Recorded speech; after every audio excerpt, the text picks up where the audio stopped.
All right. Final read aloud. Who owns the sun?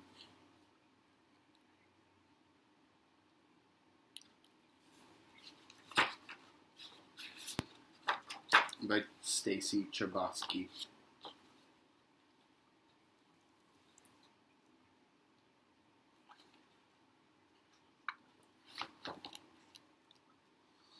It was an April afternoon, and my world, now touched by the rays of the sun, smelled sweet.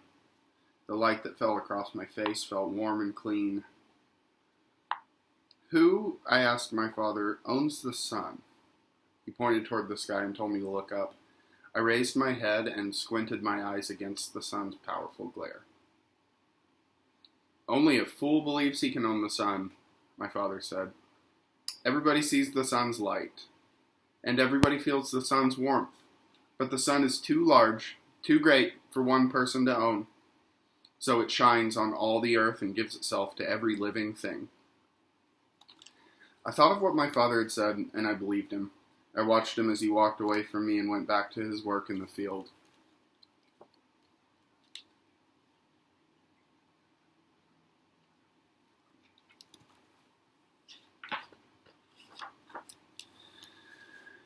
That night, we sat on the porch, resting after a day's work, and let the soft night sounds come to us. Somewhere buried in the deep, wet grass, a cricket cried to itself. Now and then, a breeze rustled the green leaves and stirred a night lullaby.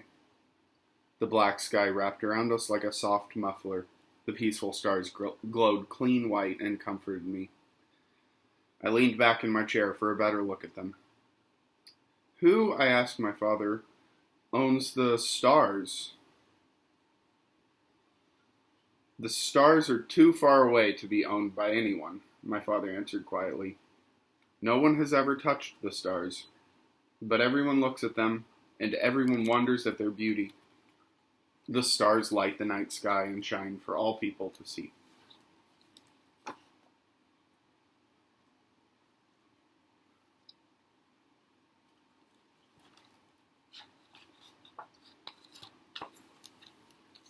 Time passed, and spring gave way to summer.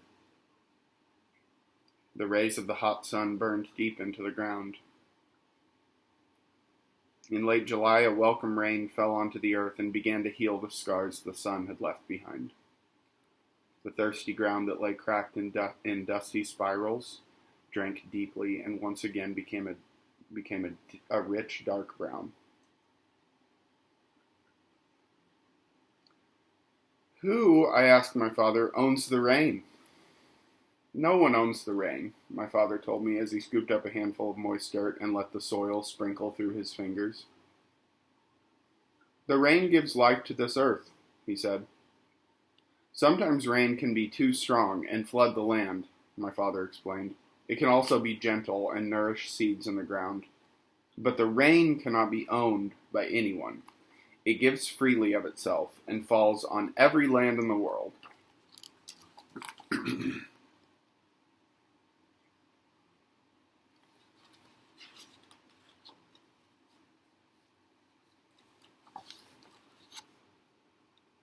The next day, after the rain had stopped, the air again grew still and hot. It was thick and heavy, and it seemed to smother everything it touched. It pressed on my chest and made me long for a deep breath of fresh air. I stayed inside most of the day, hoping for a cool breeze.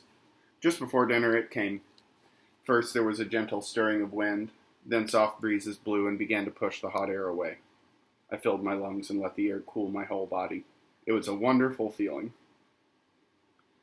Who, I asked my father, owns the wind?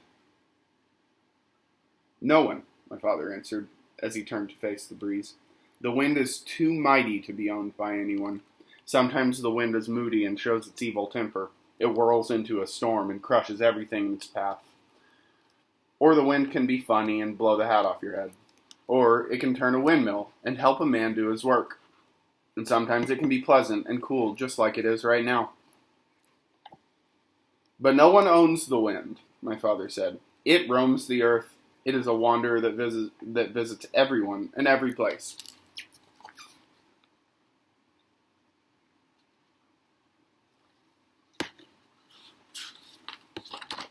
The next morning I awoke to the fragrance of my mother's biscuits baking in the oven. The smell made me hungry, so I dressed quickly and joined my father at the breakfast table. From far away, I heard the clear, sweet trill of a bird's call. A second bird answered with a stream of chirps. While we ate, the birds continued their friendly greetings. Who, I asked my father, owns the birds? Nobody can own the birds, my father answered. Everyone hears them sing their songs, and everyone watches them soar and glide across the sky. But birds can fly away at any time and go anywhere they choose. They are too free to be owned. But they share their beauty and their songs with the whole world.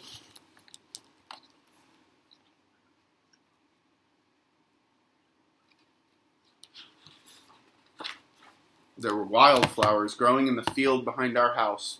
They brightened the summer with colorful beauty. There were lavender ones, orange ones, and yellow ones with golden edges. But my favorites were the pink ones that bloomed in the clearest, softest shade of rose I had ever seen. The flowers appeared so peaceful and at home in their beds. Only in midsummer, when the world was overflowing with flowers, would I allow myself to pick a small bouquet from my mother's table. When placed in a jar of water, the flowers looked so lovely, and their fragrance filled the house. Who, I asked my fathers, owns the flowers? A man can pick any flowers he chooses, my father answered, but the flowers belong to the land. The land was here long before man, and it will be here after he is gone. Flowers give their beauty for all people to enjoy, my father said. If we don't destroy the flowers, they will bloom and seed, and more flowers will grow in their place. I did not understand all my father had said, but I accepted it. He had told me the world was full of beautiful things, things that could not be owned, but that could be loved and appreciated by everyone.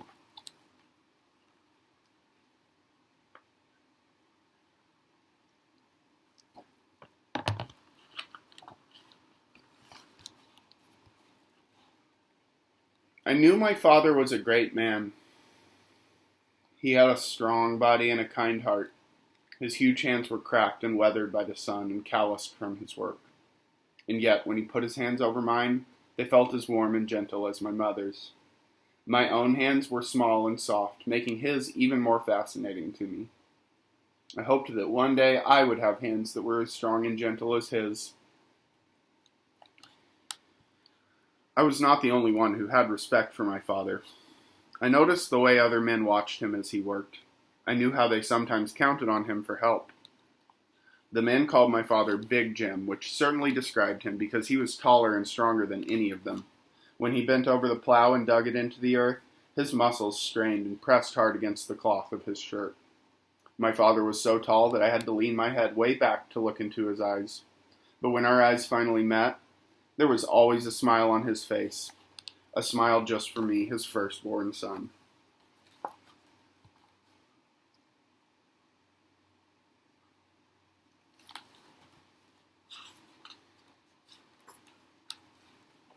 My mother cooked in the big house for Mr. Finley and his family. Every day about noon, I would go to the huge kitchen and breathe in the hot, steamy smell of pies and cookies baking. My mother would fill a pail with meat, beans, and biscuits, and sometimes a piece of pie for my father's lunch. And she would fill a jug with cool buttermilk. Carrying the pail and jug, I'd run to my father who was working in the field. My errand was a labor of love. I ran because I loved my father, and because I knew how hungry and thirsty he would be. Across the fields, I'd race, never slowing my pace, Across the fields, I'd race, never slowing my pace or stopping to look around.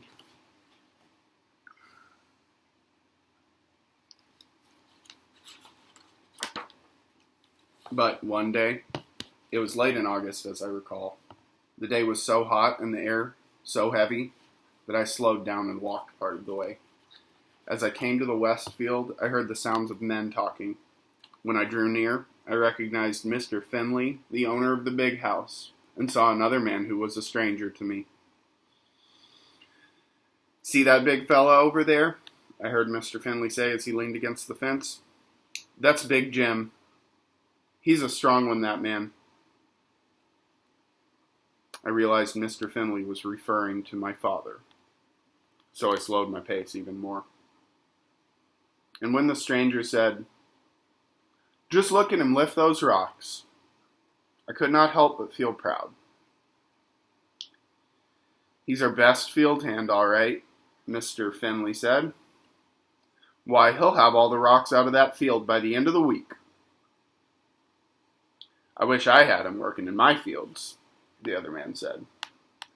"Yes, Big Jim puts all other field hands to shame," Mr. Finley agreed, lighting his cigar and blowing a puff of blue smoke into the air. "I wish I owned 10 more just like him."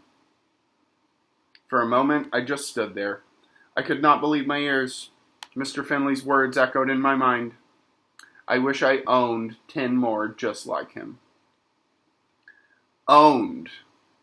How could that be? It couldn't be true. Suddenly, I did not want to hear more. And I didn't want to think about what I had just heard, but I couldn't help myself. I climbed over the fence and ran across the field. The lunch pail banged against my leg and buttermilk sloshed from the jug, but I didn't care.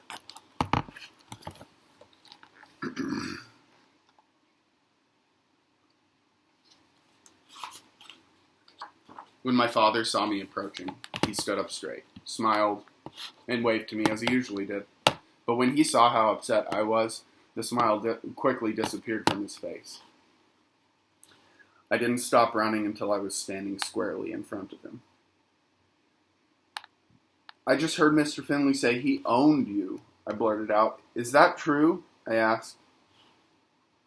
My father's face tightened with anger and pain. His hands clenched into fists. The muscles of his arms suddenly swelled, and then he turned away. "Does Mr. Finley own you?" I asked again. Finally, my father turned back to me. It was when I saw the sadness on his face that I knew the words Mr. Finley had spoken were true. "But he doesn't own the stars or the sun," I reasoned, "so how can he own you?" My father was quiet for what seemed like a long time. Finally, he spoke.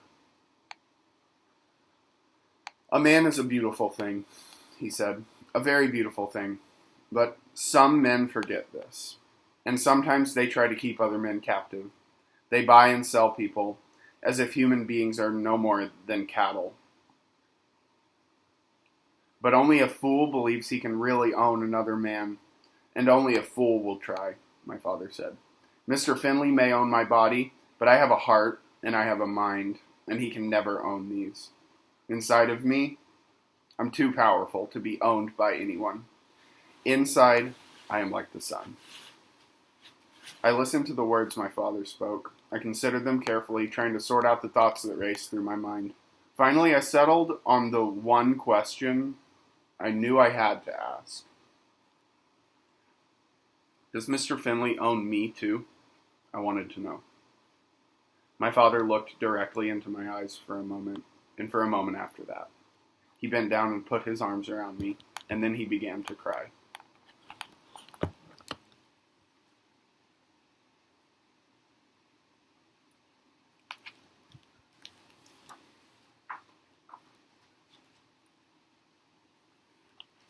Afterward. Looking back, I think my childhood was ended that summer day. Many cold winters lay ahead. In his lifetime, my father saw many changes. He lived to stand at last as a free man, and to see his children attend school. One of my brothers became a musician, the other one is a Baptist minister. My sister opened a restaurant, and I became a teacher. My parents hoped and dreamed that the time would come when our people would not be judged by the color of their skins, but would be respected for the quality of their thoughts and deeds. I am sure my parents would have been pleased, no, overjoyed, if they could have known that one of their great-grandchildren would one day be elected governor of our state.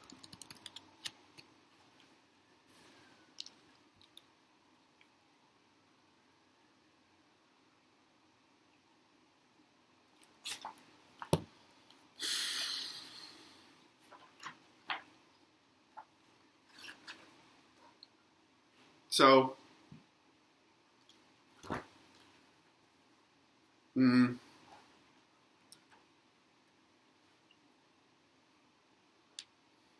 I'm grateful that enslavement was abolished. But part of the reason why I read that book was because I want us all to keep thinking about what ownership means. And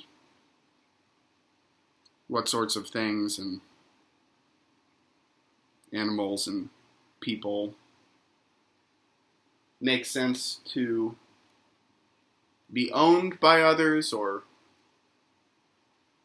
maybe the things that seem to make sense to be owned by certain individual people shouldn't make that much sense. Because they seemed to make sense back in the day when people were allowed to enslave other people. And it turned out that was wrong, even though people thought it was right. So I want us to think about what might seem like the way that things should be right now, that maybe they don't need to be this way. That's what I want to leave you with, that we can imagine different kinds of worlds, and then we can try to make those kinds of worlds. That's what I hope that y'all do, is to change the world by imagining what could be different and better, and then doing something about it in a big way.